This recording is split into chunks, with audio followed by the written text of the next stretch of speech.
Hey crew, it's Jochen Heiden, and I'm back with the Lodrik versus Heiden campaign. This is War in the Pacific Admirals Edition Scenario 1. We're here to watch the 12 March 1942 combat replay and intel analysis. So let's get on with it. Okay, good morning, March 12th, 1942. This is the Lodrik campaign. Let's see what kind of disaster we have today. Alright, he grabs a dot base north of Luganville. No big surprise there.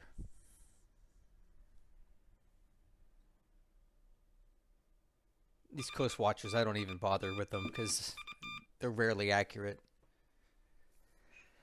Man.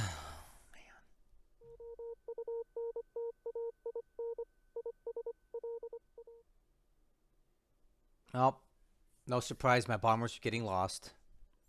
Again.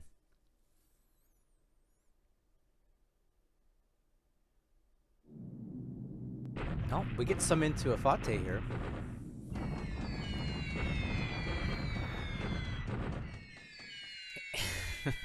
And we do nothing. Absolutely nothing.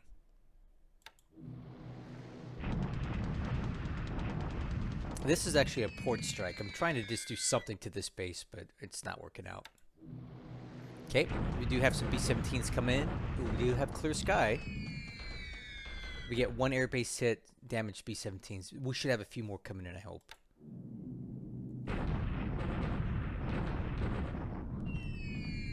Okay, there we go. Nice. There we go. Ooh, yeah. Okay, a little more luck this time. We're destroying more aircraft on the ground. A couple airbase hits as well. Good stuff. You know, at some point, he has to react to this, right? Oh, thunderstorms over target. I'm expecting absolutely nothing. Yep.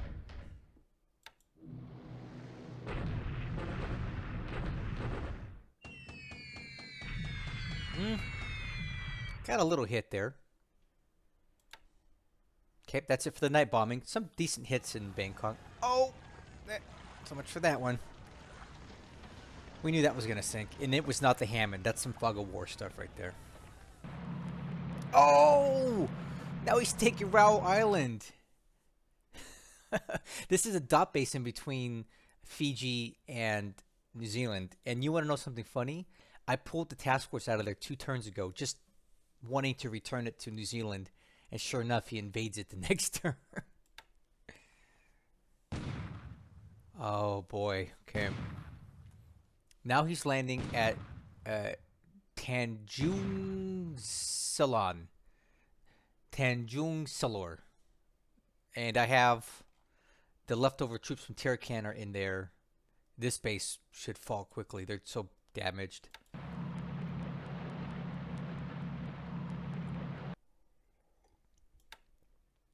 Okay, so he's really trying to wrap things up on Borneo.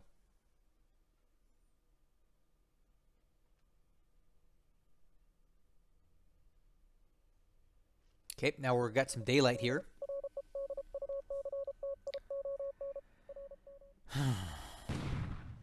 Okay, some more landing here at Tanjung. And he's not even bothering to come in here escorted, right? He's just bringing in, you know, just regular AKs because he knows we have nothing to stop him.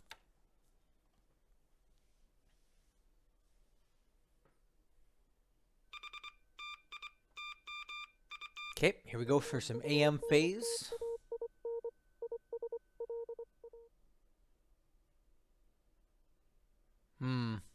He's just hanging out there.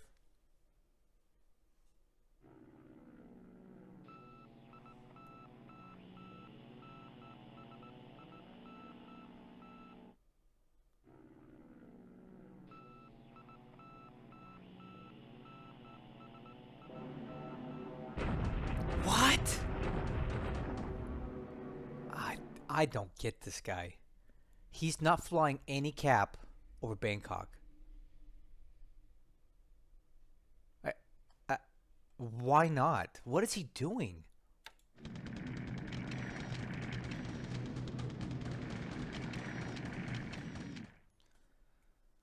All right. Get some bombing raids coming in here.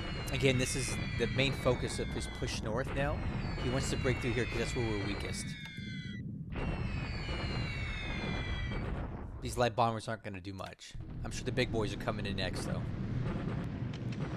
Okay, not soon. There we go. Get some twin engine stuff now over here.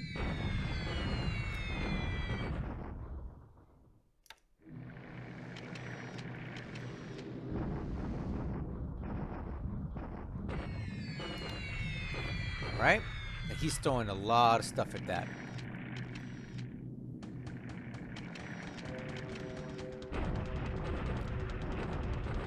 And nothing. Nothing at Bangkok. That's really surprising.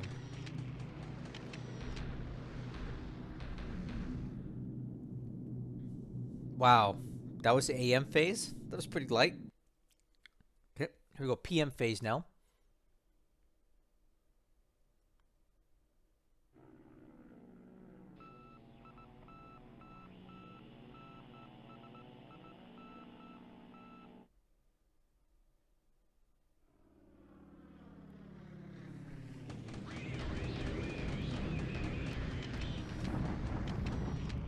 These guys are flying out about like popping. Just these are the troops that were previously here. He's just harassing them now. This is a goner, right? I'll tell you right now. It's the San Bernardino. Yep. Interesting fact, I used to live in a city called San Bernardino in Southern California years ago.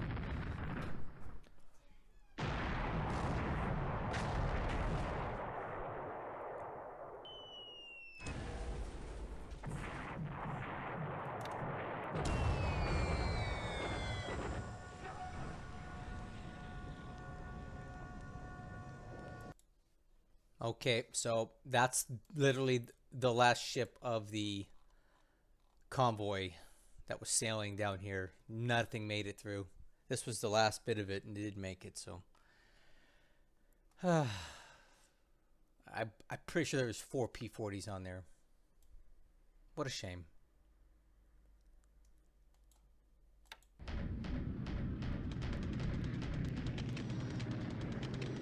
Well, that's it for the PM phase. It was actually pretty light, considering. No attacks on Changsha either. Oh, now we know what he's got here. Udachi.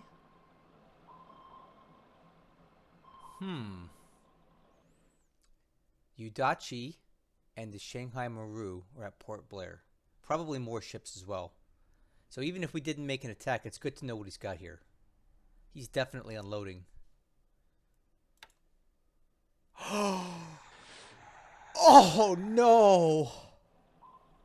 You gotta be kidding me!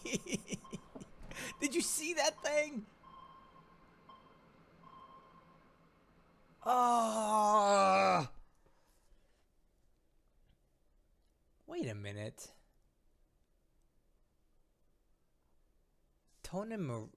Nisshin-class. Oh, I thought...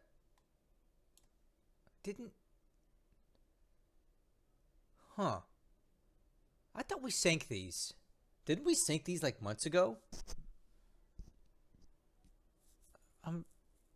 Well, regardless, we had a Mark 14 incident here. The torpedoes hit, and nothing happened.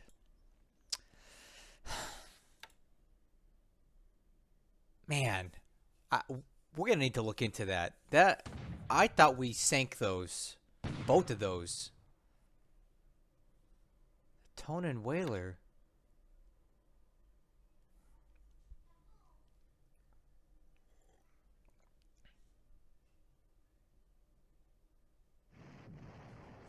Oh. Here we go. He's making another attempt, guys. Are we going to hold? Oh, man. Here we go. I'm almost afraid to find out. Let's do it. Come on, guys. Hold, hold, hold, hold, hold, hold. Yes! Look at these numbers. They're getting even better. 1 to 2. 1,000 to 2,000 adjusted. So there you go. This game is calculating all this stuff. The terrain, everything. So from a 25 to 17, we're now at a 1 to 2,000 adjusted AV. It looks like our unit got in there just in the nick of time to save the day. I don't like the casualty spread here, though. It does appear that he did. It does appear that he did take more casualties than I did, though. One thing I do notice here is he did take quite a bit more destroyed squads than we did. These numbers don't seem to add up, right? These numbers don't seem to add up very well. Ah, whatever. I'll take it. I'll take it all day. Oh, I don't even know why these guys are bothering. They're toast. 6 to 121. Next turn when he attacks, it's over. All right, that's it for the turn. We're just gonna go through. Okay, there's some points here. All these bases that expand give us points. I need to really look through my notes and see what those two tankers were that I thought I sank like months ago at Babel. I could have sworn they sank. Those can't be it, right?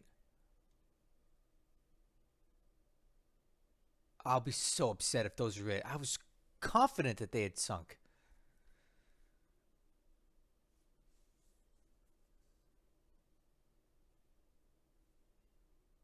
All right. Looks like we're getting a few units in here. All right, let's take a look at what happened here.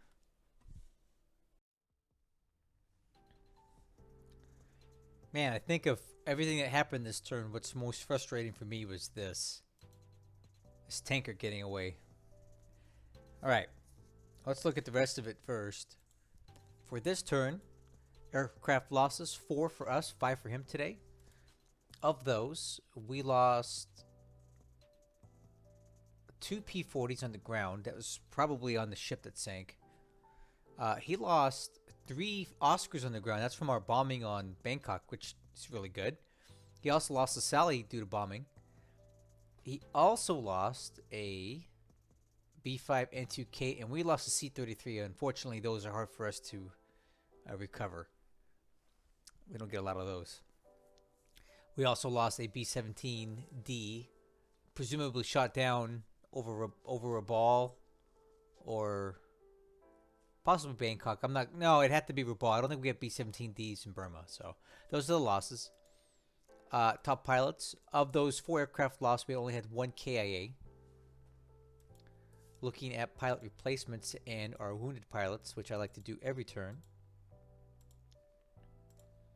We'll see if we have any new wounded pilots coming up in the list. So it looks like Second Lieutenant Morgan. Let's send him to the reserve. So Morgan. Lamertz. Okay. A couple more of these guys here. Let's see if we get any of these guys back. So now we're in the reserve, right?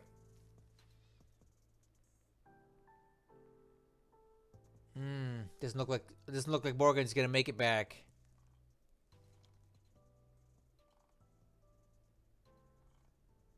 I don't know, man. This list of wounded pilots is growing and growing. And old Tanner B has still not got a return date. So it's really looking like wounded pilots here are gone for good. All right. So taking a look at the Army lost points. For once, and this is surprising to me, we lost less Army points than he did. So from last turn to this turn, we went up 4 points here. He went up 9 points. And I believe that's due to his failed attack north of Xi'an. We'll take a look at that when we look at China, but we actually inflicted more lost squads on him than he did on us, and his were worth more than ours. So that's always nice when we can cause more points than he did to us. So he went up 9, we went up 4. The total gain in points for this turn is plus 30 for the Japanese, which brings the ratio up to 1.549 to 1. Still not enough to win it in 1943 yet, but he is still continuing going up. Looking at ship sunk this last turn. Interesting here. I don't know if I believe any of this. Well, I don't believe this anyway. The I-16 is allegedly showing sunk near Gisborne. I-16, they're Gisborne. 123, 191. Where is that? 123, 191. Oh, that'd be down here. 123, 191. So supposedly we sank one of his subs over here. Again, I don't know if I believe it because we didn't see it sink. I didn't hear any sounds. It's just what we're getting in intel. So we'll have to watch and see in the next few months if that's actually confirmed or not. But that's what it's saying. One of his subs that we may have struck down here possibly sank right here. As for the rest, ship sunk. We have the Rathburn, and the San Bernardino, both of which I fully expected to sink. So the San Bernardino was down here. It was the last convoy that was trying, the last ship in the convoy that was trying to make it, that was completely eviscerated by the Hiryu here. Now the other two Clemmies that we got, while I don't think this one's going to make it either, the Piri, it might. I mean, it's got 4 hexes to go, and it's got 4 hexes of travel left in it, right? It could make it. This one, the Lawrence, is actually going to make it, which I'm really happy about. So that's one less. That's one Clemson we have left. It may be the only Clemson-class destroyer we have left on the map here. All said and done. I can't believe it. So those are the losses. So we've reviewed all this. If you have any questions, put them in the comments. But I'm going to move on for now. All right. So I've already reviewed the combat report, and I just want to really kind of look at this for a moment. Where is it at? Yes, the Grenadier that was near Babel attacked these 2 tankers, and I seem to recall us sinking a Tonan-maru and a Nisshin-maru like in January of this campaign. I don't recall if it was a number 2. So I'm going to go back and look at that, because that would be very disappointing to find out that these are the 2 tankers that I actually hit, but they didn't sink when I thought they did. We still don't have it on our report that they've sunk, but I'm sure the Japanese aren't really willing to admit to this, so we have to wait probably till the end of this campaign month to find out if they actually sank. But if these are it, I'm going to be really upset. So what I'm going to do here is I'm going to go back and review the footage, and let's see if it was these ones, the ones that I thought I sank near Babel back in January. Okay, so this is the video from January 1st, 1942, and it looks like the first tanker that I hit was a Tonan-maru number 3. So Tonan-maru number 3 for the first one, same turn. Looks like it's the Nisshin-maru, just no number, Nisshin-maru. So the Tonan-maru number 3 and Nisshin-maru were the tankers that I hit on the January 1st turn, and to my knowledge I sank them at that time because I heard sinking sounds. So that's actually good for me to see that.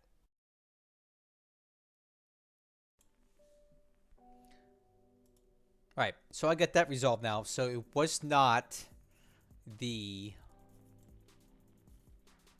what was it? It wasn't the Tonan-maru number 2 and the Nisshin-maru number 2 that I sank. It was the Tonan-maru number 3 and the Nisshin-maru, something like that. Whatever I said, it wasn't these 2, so that's good to know that. Now that we got that resolved, I'll take a look at the SIGINT, and I've already done that. And the only thing I noticed that was noteworthy was a number of units that were planning for attack on Changsha. And these are the Kwangtung Army, which came from basically Korea, and the 3rd Army, which I also think came from Korea. He's planning for another attack on Changsha, which I'm not surprised. He's been looking to soften it up for a while, so noted that. And the other thing that I noticed, not that it's necessarily SIGINT related, but I had to point it out to you. Something here suggests that there might be carriers at Rabaul. This very well could be bad intel. You know, your PBYs and your scout planes, they sometimes get it wrong. More often than not to get it wrong. But it is noteworthy to see that there are supposedly, possibly more carriers at Rabaul. That's something we need to watch very carefully. Because if the Kido Butai isn't already down here with these guys, and here you further south, then this is the rest of it. So I need to watch out for that. And I went through the ops report, and really the only thing that I saw that was noteworthy was a mention of our one KIA pilot this turn. Should have been... Where's it at? Right here. The damage B-17D is missing, reported, killed. That should have been the one pilot killed that we're reporting. So there you go. So that's it for ops. I didn't see anything else really worth mentioning in the ops, unless you really care about some of these bases that are expanding, and the fact that the Cavite U.S. Naval Base Force arrived at San Francisco. This was from the Philippines. I bought it back because it's actually a very good base force. I do intend to send it over to Rangoon at some point, or possibly even Akyab, north of Rangoon, to help facilitate supply transport and stuff. The GVT-12 at Heiden could be good. We can take a look at that real quick. That's a Dutch unit that is reformed. Unfortunately, they're full of a bunch of aircraft that I have no use for. It's these float patrol planes. And if you look at the data, they don't do a whole lot. They got very short range. They don't carry a lot. I'm wondering if there's something else we could possibly... Ooh, actually. Huh. Check that out. We can upgrade them to these, which are basically A-20s. That could be good. How much would it cost to buy these guys out? Oh, yeah. Look at this. 1 political point to buy this unit out. Then we upgrade them to these DB7s. Yeah, that's awesome. Okay. Yeah, so this just got very compelling. So we can take this unit and upgrade it into these or something else. I don't know. Options are endless, but it's a Dutch unit that we can actually move around now. So, nice. I need to look into getting more of these Dutch units disbanded. And they reform in Heiden. We buy them out. And then we can use them for other stuff. I'm just now figuring this out. All right. Okay, let's get into the action here. Let's start with China. We had a big battle today north of Xi'an. Lodrik has been softening this position up for a couple days now with bombing and such. And we held. We held very convincingly. And if we look at the actual combat report for this, while we did take a lot of casualties on paper, in reality, we had very few destroyed squads. But when you compare it to the Japanese, look at this. Way more destroyed squads and way more disabled. So where these numbers are coming from, I don't really get the disparity. But we did very well here. We had a 2-to-1 advantage in AV once it was calculated. And I think part of the reason that we did so well was this unit here arrived just in the nick of time. This 92nd Chinese Corps. I moved them over from the adjacent hex. And they come in with a lot of AV. They had high morale, okay experience. So I believe these helped turn the tide in this battle here. And I have another unit on the way to reform or to balance out the AV here, because we've got, what, 3,300 here and now 1,500 there. I think if we get 1 or 2 more units brought over into here, we're going to make this hex impassable for him. So my strategy of defending north of Xi'an is working right now. Despite us being weak here, we held. So I've got more troops on the way. We obviously have some supply difficulties right now, but I'm hoping within the next couple turns we'll get a little supply push out of Chongqing. It'll work its way into these units and refill them back up. Obviously, it's going to be a little low because of the combat they just endured, but overall, I'm very happy that we held here. And I think Lodrik may not have enough troops to actually force us out of these 2 hexes here. We may have just stonewalled him again, so he's going to have to find another way around. But overall, excellent job by our Chinese troops, and we continue to keep the situation in China stabilized. So, a little further south, it's status quo at Changsha. He did not bomb here this turn because I believe he used the bulk of his bombers to hit this hex. So what did that do? It gave us a chance to repair all the damage, and we once again started building up the fortifications, and the airfield. And once we get to size 4 forts, that's game over for Lodrik ever getting through here. The more fort we have here, the more troops I can pull out and redistribute to these other 2 hexes. Unfortunately for these guys, I think they're dead. Because he's now in the hex here with them, and he's going to be stronger than they are. Well, I guess it's a different hex, right? Okay. Well, he's trying to block them, and once he does, it's kind of game over here. So I'm written off these units down here as dead because they're just kind of caught between the lines. But you know what? Whatever. I can spare those. But our line of defense here is holding. And I think it's frustrating Lodrik to no end. And he's going to really have to come up with some other plan here to force his way through. And I have an idea of what that could be. Let's take a look. So, if we take a peek over here in Thailand, we see that he's making no attempt to move north. He's not bombing. He's not doing anything in Thailand. It's almost like he's fallen asleep over here. I don't know what he's doing. He's not reacting to our bombing raids at all. And we continue to cause damage to his aircraft on the ground. He's losing fighters and bombers every turn. And I don't know why he's not trying to do something about it. It's kind of a catch-22 for him, right? If he can't bomb us because we're too strong at Rangoon, and if he puts up night fighters, he runs the risk of them getting sliced and diced by my B-17 gunners. So what does he do, right? Does he move the aircraft out? Then he can't use them nearby. Or so he's just keeping him there. He's not putting up any cap either. That's something else that I thought was startling. I flew these guys this turn, these P-38s. I flew them on a sweep down to Bangkok, and they found no opposition. So he's not flying cap during the daytime at all. He's not flying cap at night either. So what is he doing? Like, Bangkok is just a giant pincushion for my bombers right now, and he really needs to figure out something here soon.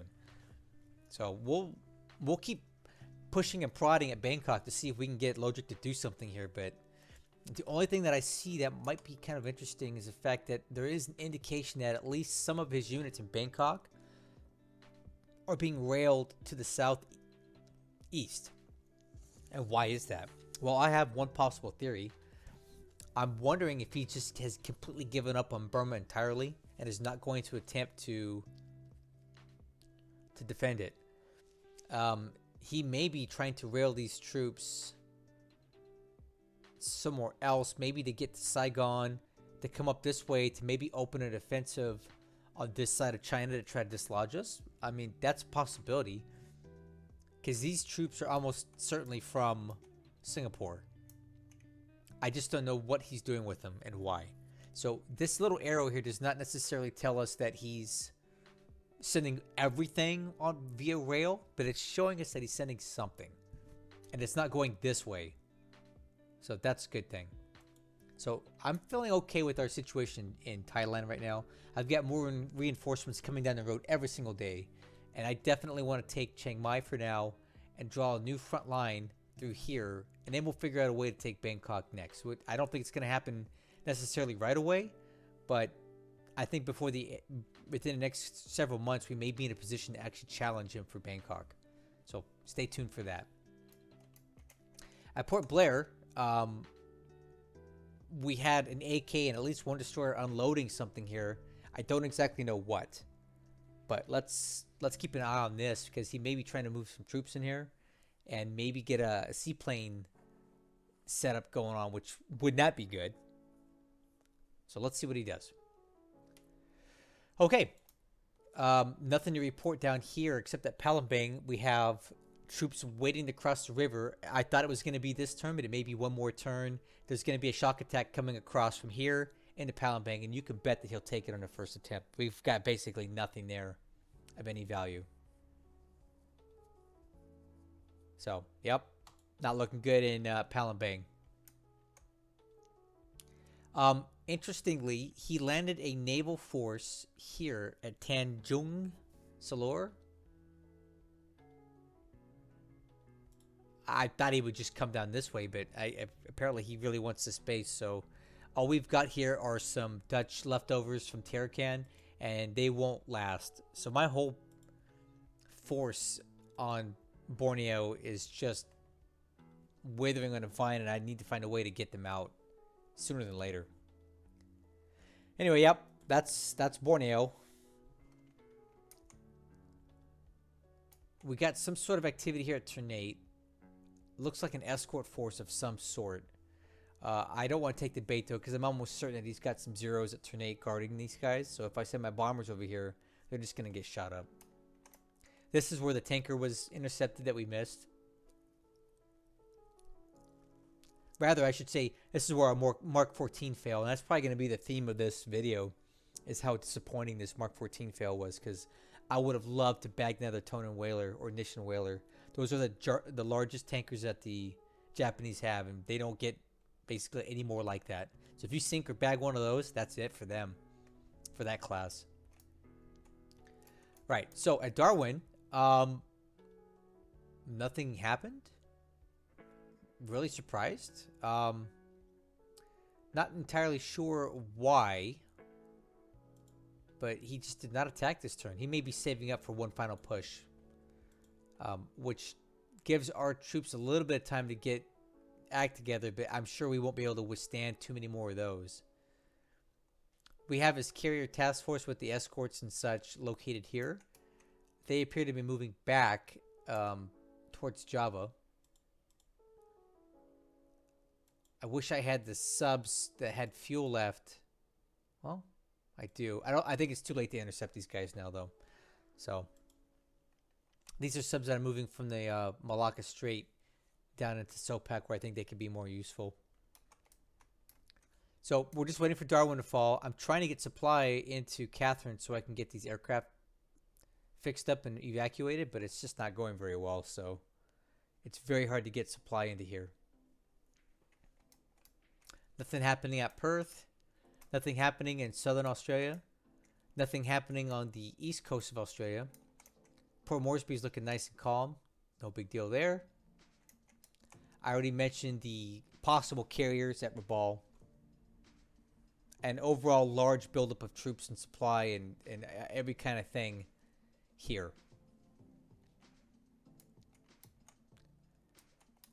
Over here at Luganville, we just see some various stuff back and forth from the invasion of Fiji. We see now that he has his carriers back at Nadi. They were over here last turn, but he brought them back. I don't exactly know why. And I kind of wish I had known he was going to do this, because all those ships I have been trying to send back to Australia from Noumea, I brought back to Noumea thinking that he was going to take these carriers and full speed them over here to intercept those ships. He didn't do that. We missed an opportunity, but you know what? It is what it is. Now we have plenty of ships at Noumea, so we can use those to repel any potential invasion force here.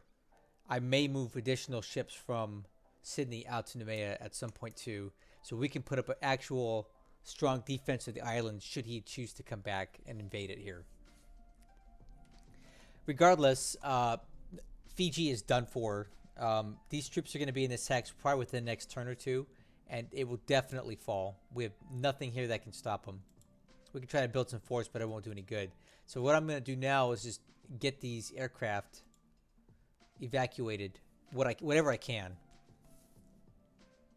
It's P-40. Oops. Get them out of there. So we got one disabled P-39. These Hudson 3 long ranges that I would like to say, but they just cost a lot to buy out. We got...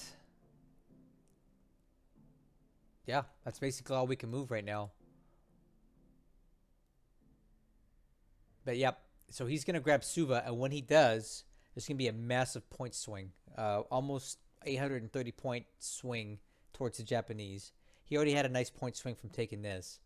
And then we'll have to deal with the fallout of losing Fiji, which is obviously a huge problem for us. And on top of that, he just grabbed the Raoul Islands. And I mentioned to you guys previously, 2 turns ago, I sent these guys, which were stuck here, out. And I'm moving them over to Auckland right now. And it's really interesting that I did that, because if they had stayed any longer, they would have been caught up in this invasion. So good for me for getting them out. That's 10,000 supply that I desperately need for New Zealand, because I no longer have any way of getting additional supplies into here. What we do have is a lot of ships that have a lot of supply on them and a lot of fuel too, which I'm going to unload all of it here in New Zealand. It was meant for Noumea, but we couldn't quite get there.